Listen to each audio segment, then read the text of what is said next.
दोस्तों, I am आशीष भारद्वाज। आज हम लोग लेक्चर स्टार्ट करने जा रहे हैं, जो कि लेक्चर है क्लास 10th के बोर्ड एग्जाम के ऊपर। और हम लोग क्या करेंगे, आज 10th क्लास के कुछ जो मैथमेटिक्स जो बुक है उसी के कुछ इम्पोर्टेंट टॉपिक्स को डिस्कशन करेंगे। एंड जो लड़के मैथ आज तक नहीं पढ़े हैं ठीक से और रिवीजन की पोजीशन पर है कि न रिवीजन करना है, तो बहुत ज़्यादा उनको लेंदी लगता है।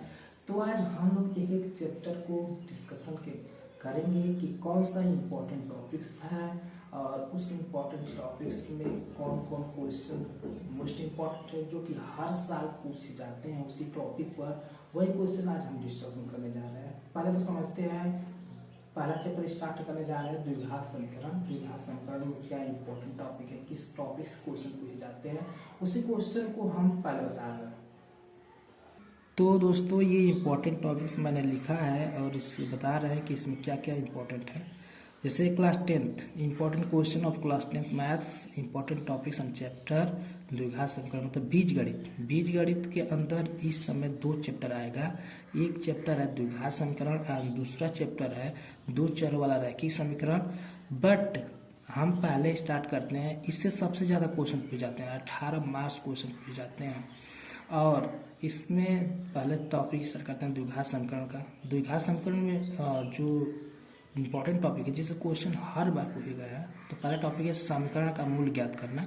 मतलब एक पहले द्विघात समीकरण दिया रहेगा, जैसे ये x² + bx + c = 0 दिया है, तो इसका मूल निकालना है।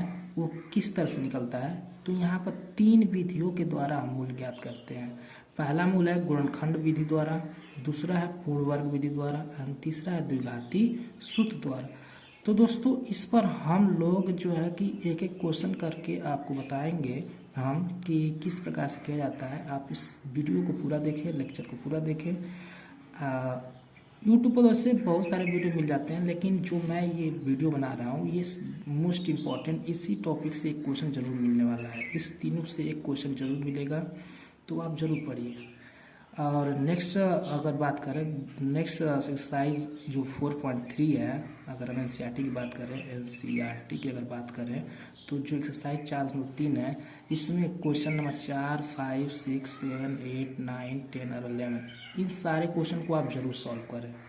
और इन सारे क्वेश्चन से एक क्वेश्चन फिक्स से आना है और हर साल पूछा जाता है। और मेनली जो पूछा जाता है क्वेश्चन वो 6 मार्क्स से पूछा जाता है, मतलब 6 नंबर इसी 8 क्वेश्चन से एक क्वेश्चन मिलेगा।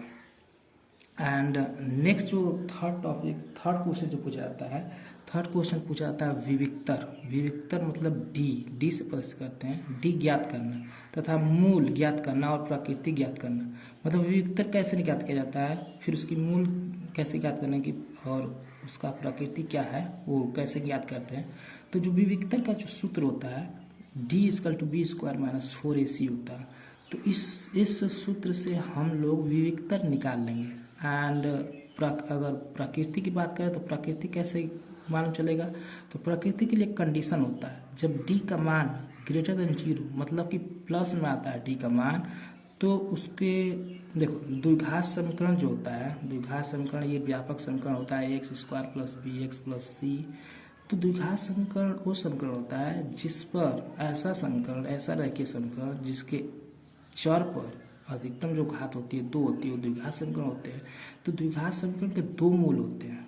तो दैट मीन्स अगर D का मान हम निकालते हैं, अगर D > 0 मतलब D प्लस में आ रहा है, तो उसके दोनों मूल क्या होंगे, वास्तविक होगा। मूल क्या होंगे, वास्तविक होंगे और भिन्न भिन्न होते हैं।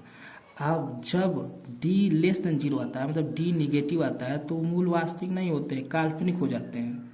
ठीक है।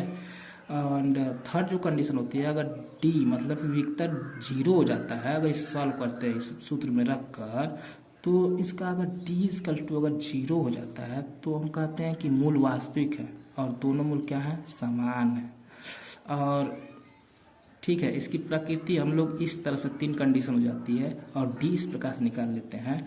लेकिन जब हम जो नेक्स्ट क्वेश्चन देखते हैं कि मूल कैसे ज्ञात करें, तो मूल ज्ञात करने के लिए इन तीनों विधियों से, जो तीनों पर विधि मैंने बताया है, गुणनखंड विधि, पूर्ण वर्ग विधि एंड द्विघाती सूत्र, द्विघाती सूत्र, तो इन तीनों में से किसी विधि से कर सकते हैं, लेकिन हम लोग को करना चाहिए किस विधि से, हम लोग करना चाहिए द्विघाती सूत्र से, इससे जो कि आसान होता है। ठीक है दोस्तों, तो ये था हमारा 3 टॉपिक। एंड चौथा टॉपिक अगर जो क्वेश्चन पूछा जाता है द्विघात समीकरण में, वो होता है यदि द्विघात समीकरण दिया है, जैसे मान लीजिए ये द्विघात समीकरण व्यापक समीकरण है, ax² + bx + c = 0, पूछेगा कि मूलों का योगफल ज्ञात कीजिए।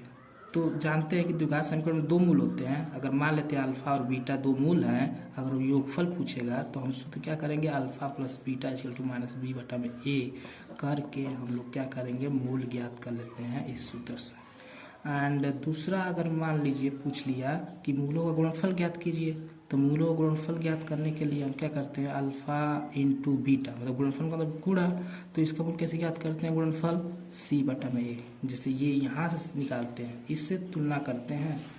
एंड नेक्स्ट क्वेश्चन इस पर पूछ देता है, यदि 2 मूल अल्फा और बीटा दिया हो तो द्विघात समीकरण ज्ञात कीजिए। द्विघात समीकरण ज्ञात कीजिए, अगर अल्फा बीटा पहले से ज्ञात है तो उसका द्विघात समीकरण पूछ ले, तो द्विघात समीकरण का जो समीकरण जो होता है, इसे याद कर लीजिए दोस्तों, x² - alpha + beta x + c = 0 होता है।